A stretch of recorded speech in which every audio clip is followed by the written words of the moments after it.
Hey everybody, Tracy Monty Smith with SE Coaching here. And you know what? I'm recording this the day before Thanksgiving. It won't be released till sometime after Thanksgiving.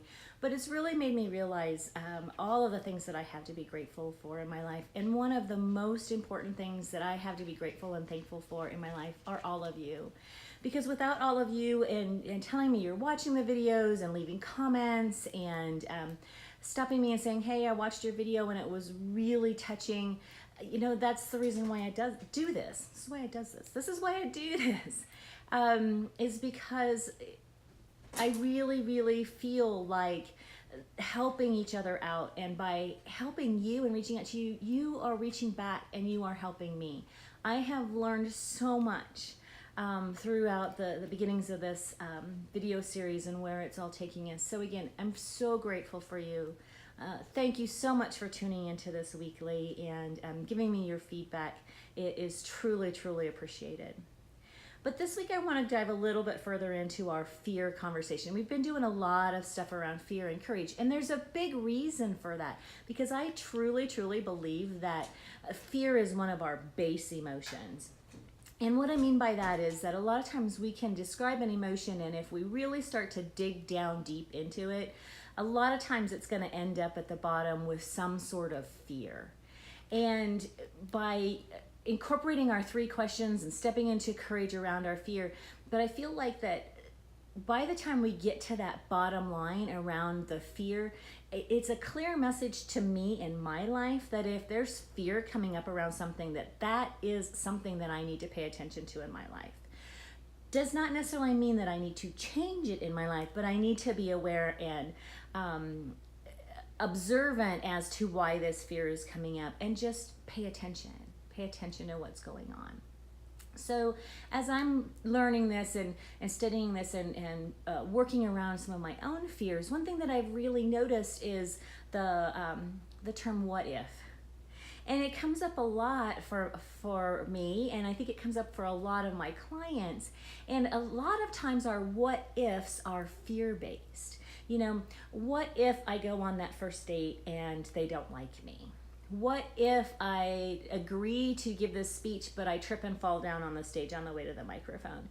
What if I go to a job interview and I completely bomb it?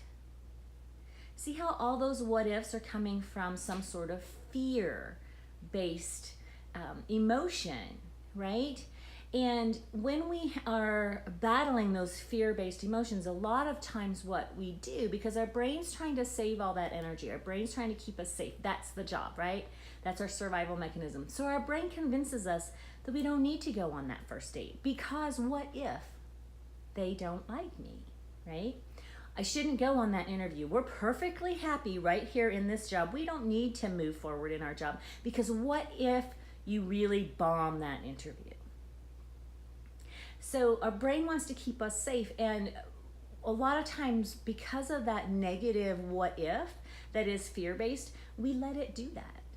But the good news is that, you know, we get to control that a little bit. So what if our what ifs came from a place of courage instead of a place of fear? So what do I mean by that? Okay, well, let's take the examples we've been talking about and let's turn them on their head a little bit. What if I go on this first date and I find out that this is my soulmate? We were meant to be together. The universe has conspired to bring us together. And this is the person I'm going to spend the rest of my life with. I am so in love. What if? Okay. What if I do the job interview and it goes so amazingly well that they offer me something beyond my wildest dreams?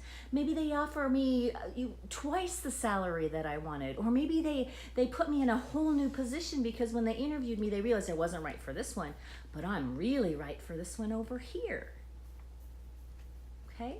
What if I give the speech that I was afraid I was going to fall down, and my next 6-figure client is sitting in the audience, and they're so wowed by me that they want to sign me up right on the spot and write me a check? Okay, what if?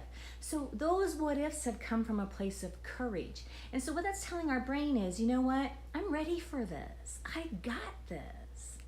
What if this is the best day of my life? What if this is the best interview I've ever done? What if? And your brain goes, huh, you know what? What if you're right?